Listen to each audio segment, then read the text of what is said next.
जय हिंद देवियों और सज्जनों, स्वागत है आप सभी दर्शकों का आपके अपने प्रिय यूट्यूब चैनल एस्ट्रोलॉजी पॉइंट में। मैं हूं ज्योतिषाचार्य पंडित रमाशंकर मिश्र और आप देख रहे हैं अपना प्रिय कार्यक्रम ज्योतिष चर्चा। जैसा कि आप लोग जानते हैं कि एस्ट्रोलॉजी चैनल के माध्यम से ज्योतिष, वास्तुशास्त्र, व्रत एवं त्यौहार, धर्मशास्त्र, पूजा पाठ तथा संस्कार से संबंधित समस्त जिज्ञासाओं का उचित व शास्त्रानुसार समाधान दिया जाता है।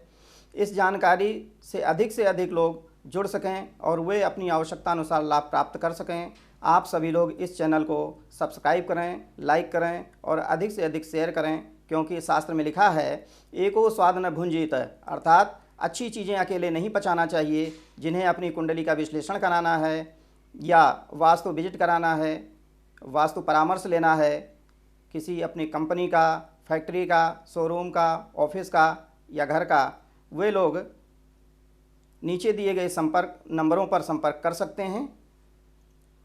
जैसा कि विदित है, समस्त प्राणी जगत, मानव जगत ग्रहों द्वारा जुड़ा हुआ है।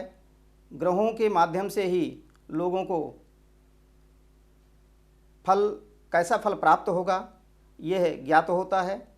ग्रह सूचित करते हैं, फलानि ग्रहचारेण सूचयन्ति मनीषिणः। ज्योतिषी लोग उन ग्रहों के आधार पर लोगों को बताते हैं कि आपको कैसे, किस समय पर क्या फल प्राप्त होने वाला है, आपके जीवन में क्या घटनाएं घटित होने वाली हैं, कैसा अच्छा फल प्राप्त होने वाला है, आप कितने उन्नति कर सकते हैं, कहाँ तक पहुंच सकते हैं, क्या लाभ प्राप्त कर सकते हैं। ये सारी चीज़ें ग्रहों की चाल पर निर्भर करता है। ग्रह जो होते हैं, ग्रहों की 8 प्रकार की गति होती है, चाल होती है। वक्रा कुटिला, मंदा मंदतरा समा, तथा शीघ्रतरा शीघ्र ग्रहाणाम अष्टधा गति। ये ग्रहों की 8 प्रकार की गतियाँ होती हैं। ग्रह कभी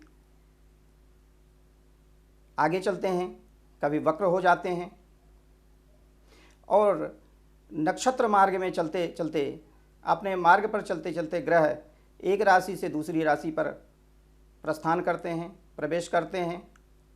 समस्त अंतरिक्ष, जैसे कि पृथ्वी पर दूरी नापने के लिए माइलस्टोन होता है, ठीक उसी प्रकार से अंतरिक्ष में ग्रहों या आकृतियों के द्वारा नक्षत्र का स्वरूप होता है, राशियों का स्वरूप होता है, ऐसा निर्णय किया जाता है।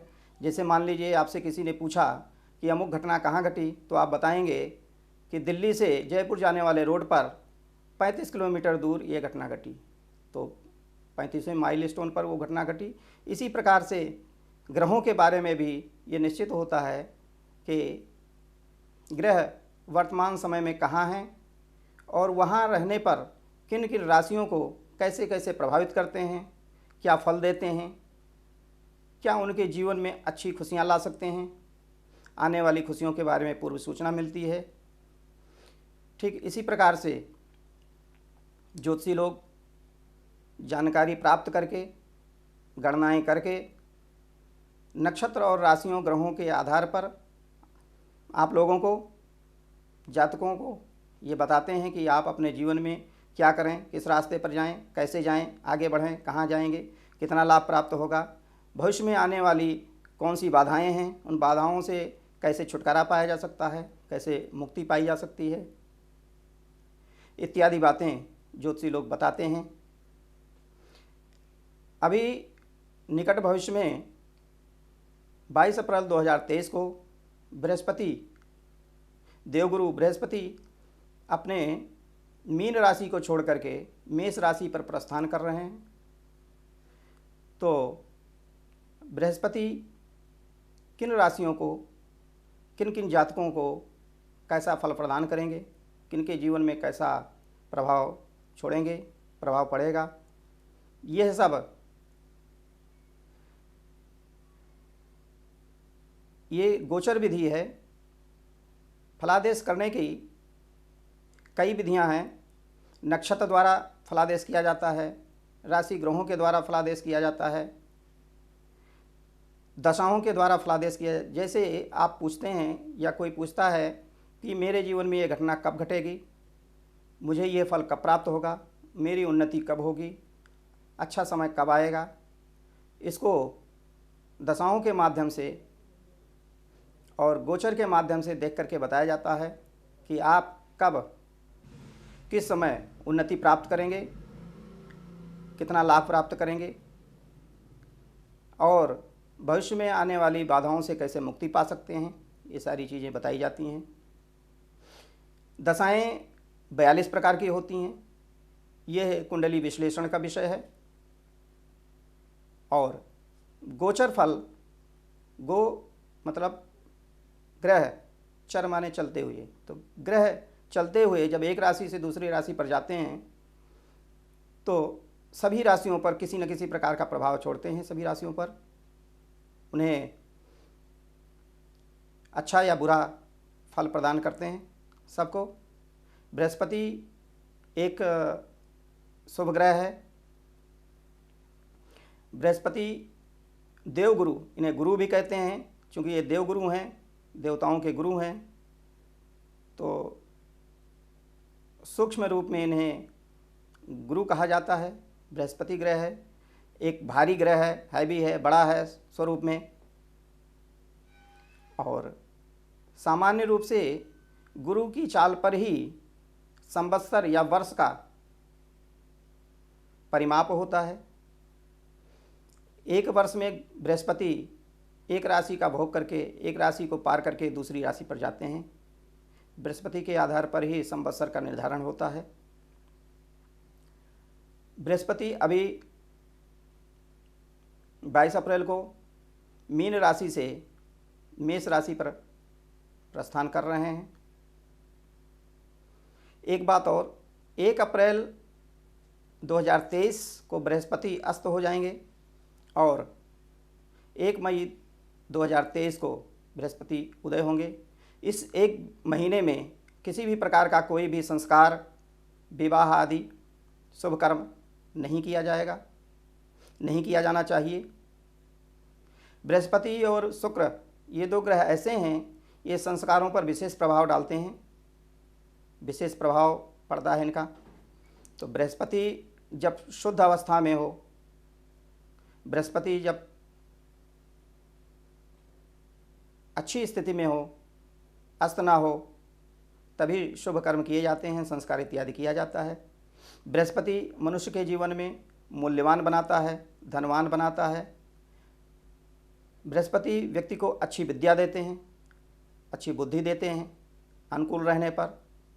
प्रतिकूल रहने पर स्वास्थ्य कमज़ोर होता है और विद्या बुद्धि में रुकावटें आती हैं, शिक्षा में रुकावटें आती हैं। तो हर व्यक्ति को अपनी कुंडली में बृहस्पति के बारे में पूछ करके, जान करके और आगे उपाय करना चाहिए। स्त्रियों के लिए, लड़कियों के लिए तो विशेष करके बृहस्पति का ध्यान रखना चाहिए। अगर दाम्पत्य सुख प्राप्त करना है, हालांकि सभी महिलाओं को, लड़कियों को, क्या सभी पुरुषों को भी दाम्पत्य सुख की आवश्यकता होती है, दाम्पत्य सुख अच्छा रहे, इसलिए स्त्रियों की कुंडली में बृहस्पति की स्थिति को विशेष देखना चाहिए। तो ये जो बृहस्पति हैं, ये किन किन राशियों में अपना कैसा प्रभाव डालेंगे, आज हम उन्हीं विषयों पर चर्चा करेंगे और उसके बारे में आप लोगों को बताएंगे। आज हम आप लोगों को ये भी बताएंगे कि बृहस्पति अशुभ होने पर क्या नुकसान पहुंचाते हैं, क्या हानि पहुंचाते हैं और उनसे बचने का क्या क्या उपाय है, क्या उपाय किया जा सकता है, उपाय करने से कितना आपको लाभ प्राप्त हो सकेगा, कितना उससे बच सकेंगे। अब चर्चा करते हैं कर्क राशि की। आज कर्क राशि पर चर्चा करेंगे। कर्क राशि वाले जातकों के लिए बृहस्पति दशम स्थान में है। दशम स्थान का बृहस्पति क्या कुछ प्रभाव पड़ेगा कर्क राशि वाले जातकों के लिए, आज इस पर समझते हैं। स्थान कल्प धनहा, यह दसम स्थान का बृहस्पति कर्क राशि वालों के लिए स्थान और स्वास्थ्य और धन, ये तीनों के लिए अच्छा नहीं है। थोड़ा इसका शास्त्रकारों ने कम अच्छा फल बताया है। यमुनेश्वर कहते हैं मेषु रणस्थो अक्षिरुग इष्ट हानि श्लेष्मा मायाया सस्वतांतकारी। आँख, शारीरिक स्वास्थ्य और उम्मीद मनोकामना,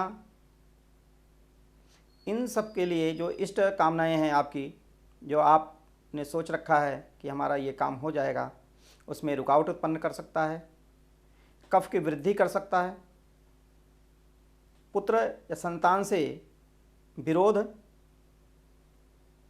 करवा सकता है। हो सकता है पुत्र के कार्यों से आप संतुष्ट ना हो, पुत्र की उन्नति से आप संतुष्ट ना हो, पुत्र की शिक्षा इत्यादि कार्यों से आप संतुष्ट ना हो, या जिनके पुत्र थोड़े बड़े हैं वो आपस में वैचारिक मतभेद हो और आप अपने को अपमानित महसूस करें, मान हो सकता है। मंत्रेश्वर जी कहते हैं कर्मानर्थ स्थापनम पुत्र पीड़ा, इसका मतलब धन और संपत्ति दोनों को थोड़ा सा कमज़ोर हैं। इसके लिए संतान की पीड़ा, संतान से पीड़ा संभव है। इसलिए मेरे विचार में धन, पैसा और संचित पूंजी, गृह क्लेश उत्पन्न कर सकता है, स्वास्थ्य कमज़ोर कर सकता है, धन खर्चा करवा सकते हैं, नौकरी में पदहानि करा सकते हैं, अवनति करा सकता है, पदच्युति करा सकते हैं, कार्य में रुकावट उत्पन्न कर सकते हैं, मानहानि हो सकती है और कार्य करने में मन न लगे, आलस्य आ जाए, अकर्मण्यता आ जाए, ऐसा भी हो सकता है। स्वजनों से बात बात पर विवाद कर सकते हैं, अपने लोगों से विवाद करने की प्रवृत्ति आ सकती है, आर्गुमेंट ज़्यादा करेंगे। संतान को पीड़ा हो सकती है, संतान से पीड़ा हो सकती है, मकान, भूमि, प्लॉट इत्यादि से संबंधित या जो पैतृक संपत्ति है उससे संबंधित कुछ विवाद हो सकता है, परेशानी हो सकती है, उसमें कमजोरी आ सकती है, मन में भय व्याप्त हो सकता है, हर चीज़ों से, हर व्यक्ति से हर तरफ भय महसूस कर सकते हैं। तो प्रायः शास्त्रकारों ने दसम स्थान के बृहस्पति का बहुत अच्छा फल नहीं बताया है। इसलिए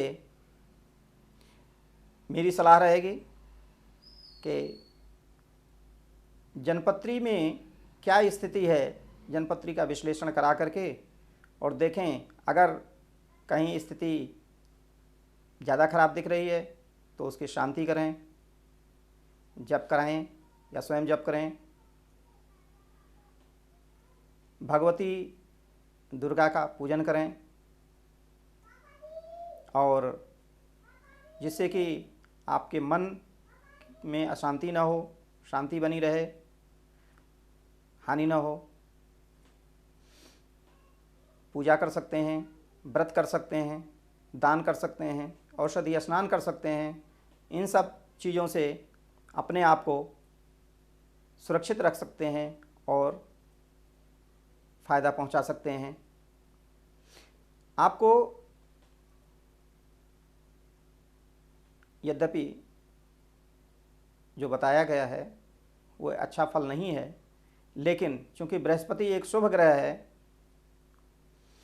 तो इतना ज़्यादा नुकसान तो नहीं पहुंचाएगा। फिर भी सावधान रहने की आवश्यकता है। सावधान रहें, उपाय करें और स्वस्थ रहें। धन्यवाद।